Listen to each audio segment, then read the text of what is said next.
Hi, good morning, good afternoon. Thank you, Bahul, for the introduction. Thanks so much for having us. Thank you, Hubert and Eamonn, for being here to chat about your work together.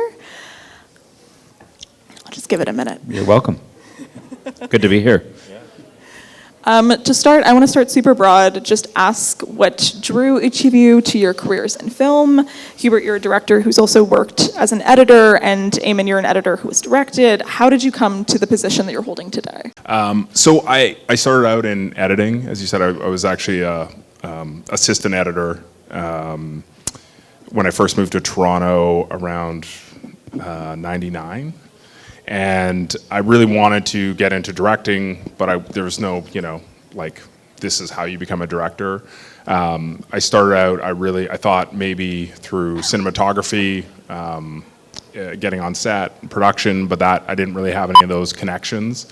And then I just happened to know someone who knew someone who knew someone who worked at a post house, and an editor who worked on, he kind of cut everything, docs, commercials, music videos, features, and I just got a job there, answering the phone, being an intern, and through that, then I just worked my way up to becoming an assistant editor.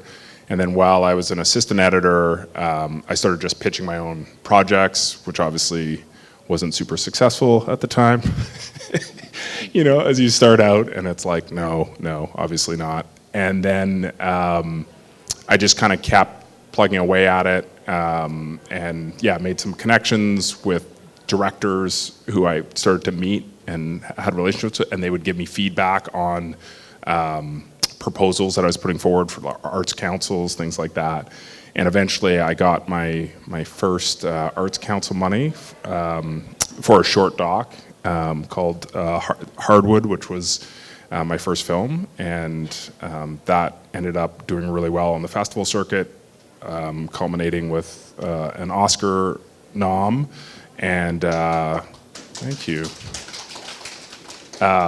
So then I was like, oh wow, this is easy. I'm gonna be here all the time. Obviously, I don't know, but I think it was just so I got very lucky in that process, I guess. So that transition to directing became much easier because then I had some cachet, I had an ability to make that transition to directing full time.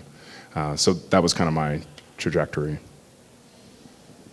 I have an uncle who's a director, Pat O'Connor, who used to make films here in the 90s. He made a film called Circle of Friends and Inventing the Abbotts. We used to have the cast parties at my parents' house in the 90s, so I knew that filmmaking was a trajectory that I could do. But he was very clear that he wasn't going to help me and that I had to go and do it myself.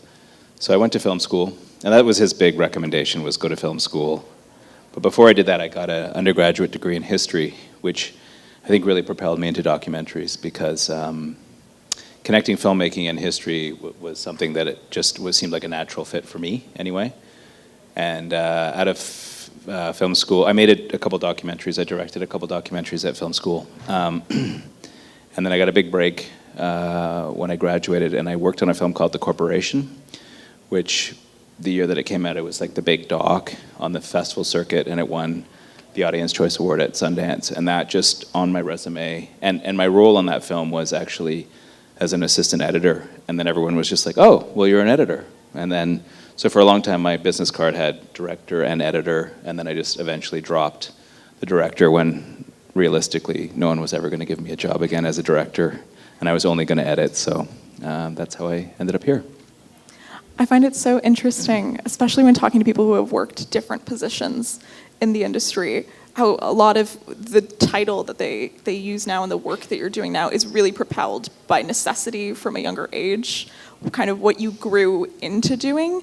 Did you, just even briefly, did you enjoy your time as an assistant or an associate editor, Hubert? And did you enjoy the prospect of directing? I like parts of it.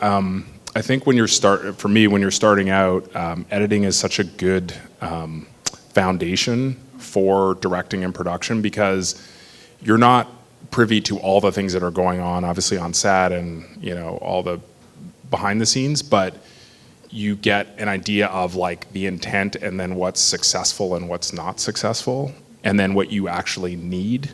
And I think it's a really, for me, I still see myself when I'm shooting as an editor, because I'm collecting material that I would want in that room in order to piece it together in an interesting way. So for me, it's like fundamental in how I work, is thinking of it as the edit, like also like what's going to cut together, why it cuts together, what, you know. So yeah, I didn't enjoy the pay, I would say, that of being an assistant editor and the hours you're working and all of that, and having, but like the experience to work on your craft was incredibly important for the transition to directing.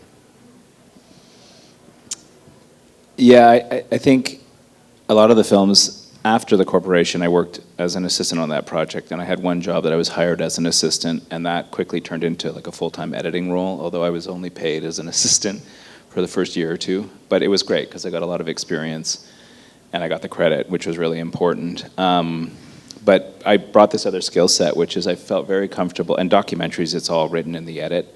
There's always obviously an intention and a purpose when you set out, but to craft, you know, several hundred hours. I think the corporation had 700 hours of material, and actually my first role on that film was to watch all of the 700 hours. I'm one of only 2 people that did that. And the director, Mark Akbar, jokingly referred to it as my master's degree, my mini master's. And it was, you know, like the world's who's who of intellectuals, Milton Friedman and Howard Zinn and Noam Chomsky and all these characters. And my role was to go through and kind of help them select all the bits of interesting stuff that just couldn't make the film. And I really excelled at that, because that's essentially, you know, essay writing and history, you know, studying history. So, and what I was able to do, and a lot of these projects, documentary projects that I was working on early in my career, they didn't have big budgets. So there wasn't really a team of people who could help you write them. So really, I wrote them. And I would find all the pieces, and I would be like, oh, well, this is interesting. Obviously, I did this in conjunction with the directors. But sometimes, you know, directors are off on other projects and they're not in the room with you. And so I would just do it, and it just came naturally to me. And so a lot of my early work was doing feature films, where like low budget feature docs. And I think the thing that I was able to bring to it was, yeah, the writing ability and sort of laying out the story. Do you know what? I just finished my master's, and I think I had an easier time than your 700 hours. Oh my God. A question that I always ask directors, because I tend to be interviewing filmmakers, is who their visual or directorial influences are, and kind of what artists are really guiding their practice. And Hubert, I want to ask you this, but Eamonn, first I want to ask, is it, and it might be a silly question, but is it the same case for editors? Like, are there particular editors or films or film movements that have really shaped the work that you do now? Yeah, I think I'm a very visual person, and so my father is an artist, and I come from a family of artists, and they introduced me actually to cinema when I was quite young. So the first film I think I ever remember seeing was Moby Dick on a black and white television in, you know, the 80s on TV Ontario.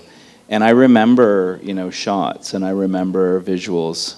They also took me to see Lawrence of Arabia, which was edited by Anne V. Coates, and has one of the most famous edits in the world, where Lawrence of Arabia snuffs out a match, and then you see the sun rising over the Sahara Desert. So before I was even aware of what editing was, I was noticing things. So yeah, I have early cinematic references and influences. I think editing and directing is like a sense of imposing tone you can pick up probably from an early age. Hubert, what about you? Your directorial influences, visual influences? Yeah, I think it's always, for me, it's always changing and evolving. I think when I first, got into, to realize, oh, I want to be a director, was like watching films, you know, by like Goodfellas from Martin Scorsese. I was like in grade 11, Do the Right Thing, you know, when that came out, that was like super influential, just because, you know, I remember being in Vancouver and in a theater and like watching, like Spike Lee was like transporting you into like his world, and it was very, and Goodfellas is the same thing. It's a very personal kind of filmmaking, and I think that's when I realized that that's what it could be. Like I think, you know, like I grew up television was probably, I consider another parent of mine. I, grew up, my mom, single mom, worked all the time. So like TV was like really important, and the images on there were really important to me. Like that was a big foundation of how I thought about the world was through images. But I think, most of that stuff that you would see wouldn't speak to you because it wasn't from a personal place. And I think those two filmmakers in particular, I think why I gravitated to them is because they were trying to make it personal. And I thought that was an interesting way to make films, Thank you both for sharing. I feel like that's very insightful into how you're approaching your practice, especially with these kind of bigger, more monumental filmmakers and films. I wanted to talk specifically about Black Ice, the film that you both collaborated on. And this is a film that deals pretty immediately with anti-Black racism, and the NHL is a kind of microcosm of racism in Canada and globally. And it's a really big undertaking for any artist, but I imagine that there were discussions to be had about how to care for and organize the material as a white editor. Could you speak a little bit to that collaborative process and what Eamonn brought to this project and how you developed it together?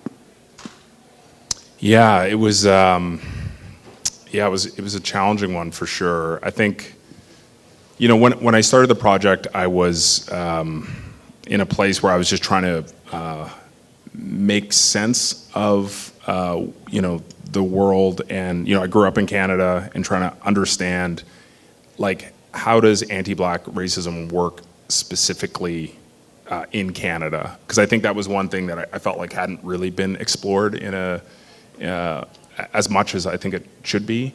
Because I think, one of the subjects that we interviewed, Deborah, defines it that a lot of times it's like when we like to think of racism, we like to think of other, we're trying to put it in a place. So like even if you're in the US, you're like, well, that's a Southern thing. Or like, and then if we're in Canada, we're like, oh, that's a US thing. Or like, we're always trying to like push it, I think as a way of rationalizing in our own heads for some reason, like, or localize it, like, oh, it's this because this is a bad place. Like, oh, the East Coast, it's really bad there. Oh, Quebec's really bad. Like, we all, I think, do it. But I was trying to figure out, like, through the project, how can we look at it as a bigger thing, and then also not think of it as like just these individual stories, but how do these individual stories actually come together so we can get the bigger picture? And that was, a lot of the academics that I interviewed, they were like, that's really the problem, right? Is if you try and attack things at an individual level, you can never see the bigger systemic problems. And that's basically why I think there's such a fight, and we're seeing that now in the education system. There's such a fight against learning about the systemic stuff, because that's like big picture, and we don't, it's like you want to deny it. You want to deny it from existing. That means you don't have to talk about it. That means, you know what I mean? Like, I think that's ultimately I think why a lot of the motivation for making the film came from that.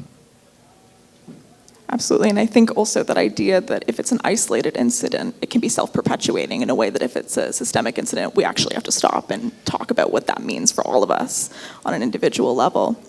Thank you for sharing. Eamonn, did you want to speak to that at all, to your process and kind of like how you approach the material? Yeah, I mean, we got to a point with the hockey players, really, and it's funny because there's a parallel, I think, between the way hockey players look at racism within their sport and how Canadians look at racism within our culture and our country. And you get to a point where you just hit a wall with hockey players because they're not academics, they're not intellectuals. Some of them are incredibly intelligent, obviously, but they're just not thinking about it on that level. And where they would basically get to is inclusion. We just need to have more people of color in the sport. And that's an important part of what needs to happen, but it's not looking at the larger structural problem. And we got to that point in the cut where we were just like, we just need these voices. And Deborah Thompson is really the star, I think, of the show. And she just came in and broke it down in a Canadian context and said, look, we're always looking outside of Canada and pointing the fingers and, saying, patting ourselves on the back and saying, we're a multicultural society, we're inclusive. It's not our problem, it's an American problem. And so once we were able to cut her into the film, and also just like the perpetuation of this notion that It's just that. It's not us. It's them. And when we put her voice in amongst these hockey players, really, that's when the film came together. And that was quite a late addition. And it was just like, oh, thank you. Yes, okay, here it is. And that was like I'd say in my whole career, that was one of the most incredible moments, because it suddenly became a film. Because when we could burst through the limitations of the discussion in hockey and make a larger cultural point, which I found like just really rewarding, and I was really grateful to be a part of. Yeah, I mean, that's a testament to good editing. There's something about when I watch the film, I've watched it twice now, maybe 2.5 times in preparation. But it's exactly that, those moments with Deborah that are really pulling together a lot of questions that the hockey players themselves are asking about their own history and saying, this is something that's happened to me and I don't quite know what it means. And then we're immediately getting a sense of how that is fitting into a larger system and how it's not really fragmentary. But you are working with fragments in a big way. I want to pull back just a little bit to get a sense, so we can all get a sense. Hubert, what was the genesis of Black Ice? Did you shop the idea around? Was it brought to you? Was it something that like percolated for a while before you approached it? No, it was brought to me. It was actually, we were talking about this before, but through a filmmaker, Charles Officer, who's no longer with us, but I think he had read the book, and he had brought it to Uninterrupted Canada, to Vinay Vermani, to option, to basically make. And then when Charles started working on the Porter series, he knew he wasn't going to be available, so he said, you should do this. And it was just something in the way he said it too, like you really need to consider this. He was so serious about it. I was like, oh, okay, this probably, I guess I should consider this. And then I was just trying to find my way into it. It at that point was really about current players and their experiences in the game. And I thought the other thing why that was so important is because it was young. Like all the people who were talking were in their 20s, most of them. And I thought, that's what this needs to be. I think also what we tend to do with these things is we kind of go back to like history, like, like, oh, this happened in the 60s. And then again, it's another way for us to deflect it, right? Oh, well, in the 60s it was really bad. It was way worse than now, and you hear certain players, well, it was, I have it better than this person. And it's like, that's not really the point. It's not like what's better, what's worse. We're just trying to like evaluate it. So I think the other thing that I was really, that hit me when I heard the interviews of the players themselves was how much they loved the game. And then I thought, oh, that's a really interesting parallel, because I think, for myself, like working in production for all these years, it's generally not a very diverse space, that I've directed commercials for like 20 years. It's generally, like there's not a lot of diversity there. And so I thought there was something interesting about this parallel between these athletes being in these spaces that were predominantly white, and then, I had a deep understanding of that and this love for filmmaking, which keeps you going, and their love was for the sport that kept them going, and like how your love for the thing is more important than anything. So you'll actually put up with quite a bit. You'll hear a lot of stuff and you'll be like, I just got to keep going, and I saw that same thing in the players, that they had this perseverance to get through something because their love and their passion for the thing was stronger than anything else. And so I thought that would be interesting to explore. Eamonn, I wanted to ask you, how involved were you in the inception of the film? Because I think that often we have this idea of the editor who kind of comes in during post to like pull footage together. But did you take part in the early writing stages of Black Ice? Yeah, we had, so it's often that I'm brought in, once the film is shot out, and it's not that common actually that I'm brought in earlier. I do remember some early conversations though, I think even before we'd shot, like quite a bit of it. And, we started formulating some of the ideas, and we kind of knew that we needed this piece and we needed this perspective. And then, the obvious choice obviously is to go out and find the I don't want to call them activist hockey players, but people who have, a point of view and they want to share it. And then, it just wasn't in that material. It wasn't enough. They couldn't push it over the edge in terms of like a really thoughtful analysis. They certainly had it internally, and they had some great suggestions for how to make those changes, as I mentioned. But it was great. We had some early chats, and I went over to Vinay's place, and it was, I think, I'm not necessarily the obvious choice, but I'm interested in these topics, and I really wanted to, bring my filmmaking abilities to the story as well. So it was great to be involved early. Yeah. Thanks for sharing. I think we'd like to throw it over to the audience if anyone has any questions. Thank you guys both for sharing with us. And my question is, I'm a writer-director. I'm working on a feature doc. And I usually like to have a very intimate relationship with the material and the way the stories are developed. However, different than a narrative script where you're just kind of like, here's the script, let's make the thing. The story is really built more in the editing process. What sort of things should I be looking for when choosing the right editor?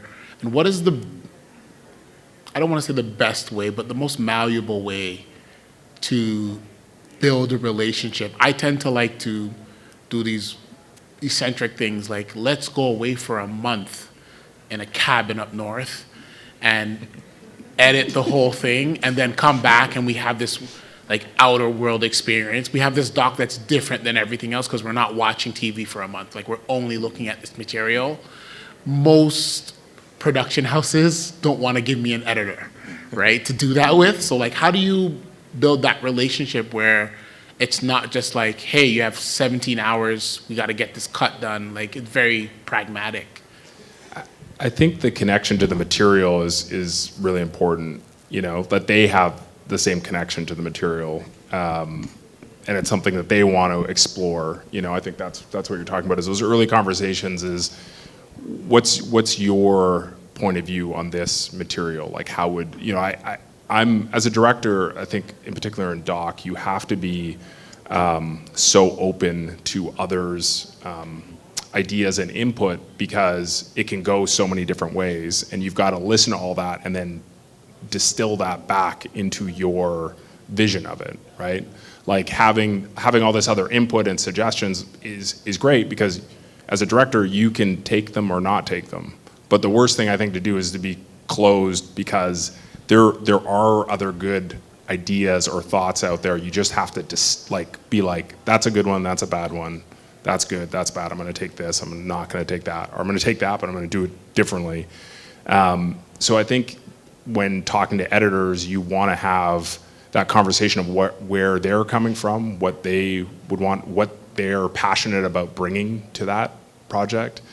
And then I always just look at previous work that they've done that I like, and that I can gravitate towards that thing if I haven't worked with them before. So it might be a film that they've worked at that you've seen, and it was like, oh, okay, like I get the aesthetic choices that they're making in this that tie into this, and then I think it's just the process of collaboration. I think we were talking about this before, but it's really hard, man. Like, cutting a feature doc is it's no joke. So for us, for me, that's like the worst part of the process. Like, of when we're trying to figure it out and things aren't working, and it's like, oh, okay, what is this? And we're both trying to, we're struggling with what it is. So having someone that you can have those conversations with, difficult conversations, you can have those, as you're saying, late night, we talked a lot through that process, and you just need someone that you're going to get through the difficult parts with, I think the personality part of it actually is bigger than we like to think, of what's their vibe and what's your vibe, and could you go to up north for a month and hang out together, and them not leave, or they're they're supporting you to help you get there, you know, and they bring a different skill set. Like what Eamonn's saying is his skill set was different than my skill set as far as history and I'd never done a historical doc before. So, you know, like he's balancing that out of something that I don't have. So, yeah, I don't know if that answered it, but. I would say what's really important is this thing that I brought up earlier, which is you need to know that your editor has the experience and can do some heavy lifting in terms of the story writing. I got a call from an editor yesterday who was brought onto a project, and he admitted to me that he's only ever worked with a story editor. There's a lot more TV. And so like a lot of his shows are very slick, and in some respects I think he's a better editor in terms of his technical, like flashy skills, but he's really falling down with the storytelling. And he didn't know this, but I said, I don't think I've ever really worked with a story editor. I don't think I've ever, one or two TV series that I have had. And even then, they're not laying out the stories for me. I'm just like, just highlight what's interesting to you. I'll look at it, and then I'll incorporate that into the story.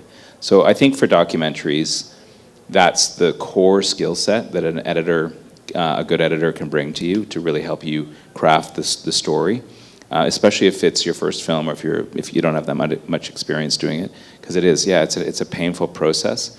And I keep doing it because it's job security, because it's hard to do. And I will always have work, I hope. And people keep hiring you, so there you go, you know. Thank you both very much. I think we're out of time. Thank you all for being here. Thank you so much, Hubert and Eamonn, for sharing your experience. And thank you to Reelworld. Right. Thank you. Thanks, guys.